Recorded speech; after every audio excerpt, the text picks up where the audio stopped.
আমাদের আজকের কর্মসূচির চারটি দাবির মধ্যে 1 নম্বর দাবিটি হচ্ছে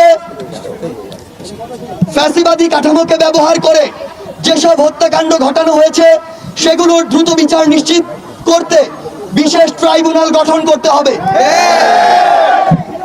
2 নম্বর দাবিটি হচ্ছে সংখ্যালঘু ভাই বোনদের উপর আওয়ামী লীগ ও 14 দল সহ যারা পরিকল্পিত ডাকাতি ও লুণ্ঠনের মাধ্যমে গণ অভ্যুত্থানকে বিতর্কিত করার প্রচেষ্টায় অংশগ্রহণ করেছে তাদের বিচার নিশ্চিত করতে হবে। 3 এবং 4 নং দাবিটি উত্থাপন করবেন বৈষম্য বিরোধী ছাত্র আন্দোলনের অন্যতম সমন্বয়ক হাসনাত আব্দুল্লাহ।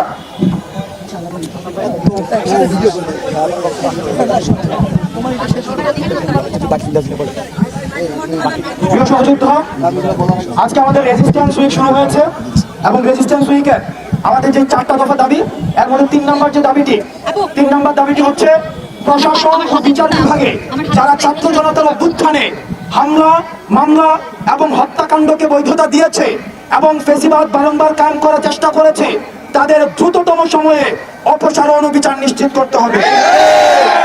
আমরা কিন্তু এখানে প্রশাসন এবং বিচার বিভাগকে ইনক্লুড করেছি। অর্থাৎ প্রশাসনের জায়গা থেকে আগের আমরা ছিল তাদেরকে পদত্যাগের মধ্য দিয়ে পদচ্যুতের মধ্য দিয়ে আমরা সেটি সমান পদক্ষেপ করতে চাই। আমাদের 4 নম্বর যে দাবিটি হচ্ছে সেটি হচ্ছে প্রশাসন ও বিচার বিভাগে যারা এতদিন বৈষম্যের শিকার হয়েছে তাদের জন্য সবার জন্য ন্যায্যতার ভিত্তিতে সমান সুযোগ সুবিধা নিশ্চিত করতে হবে। আপনারা জানেন আগের যে প্রশাসনটা সেটা ছিল হাসিনার তুষামোদী প্রশাসন।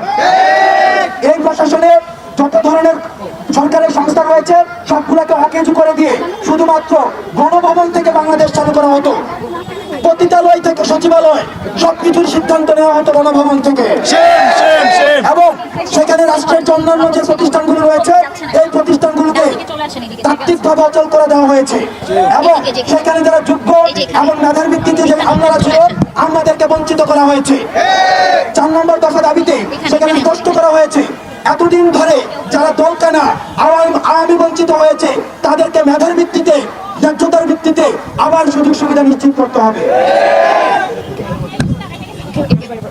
ধন্যবাদ হাসান আব্দুল্লাহ ভাইকে। আপনারা দেখেছেন বিগত 16 বছরের ফ্যাসিবাদ আমাদের সবগুলো প্রতিষ্ঠানকে ধ্বংস করে দিয়েছে। সে পুলিশ প্রশাসনকে ব্যবহার করে আমাদের উপর গুলি চালিয়েছে, বিচার বিভাগকে ব্যবহার করে বিচার নিশ্চিত করে নাই। আমরা চাই প্রত্যেকটি পদে পদে এই ফ্যাসিবাদের দোষরদের বিচার নিশ্চিত হোক। আমরা আজকে শহীদ মিনার থেকে ঘোষণা দিতে চাই যতদিন তাদেরকে বিচার আনা না হবে ততদিন ছাত্র জনতা লাশ রাজপথে লড়াই চালিয়ে যাবে। প্রিয় সহযোদ্ধারা, আপনারা আরেকটি বিষয় মনে রাখবেন, আপনারা দেখেছেন এই বৈষম্য বিরোধী ছাত্র আন্দোলনে আমাদেরকে ফ্যাসিবাদের দোষররা কিভাবে গুলি করেছে, আওয়ামী লীগ, ছাত্রলীগ, যুবলীগ আমাদের উপর কিভাবে অত্যাচার করেছে। আপনারা সারা দেশে তাদেরকে চিহ্নিত করে আজকে থেকে মামলা দেওয়া শুরু করুন।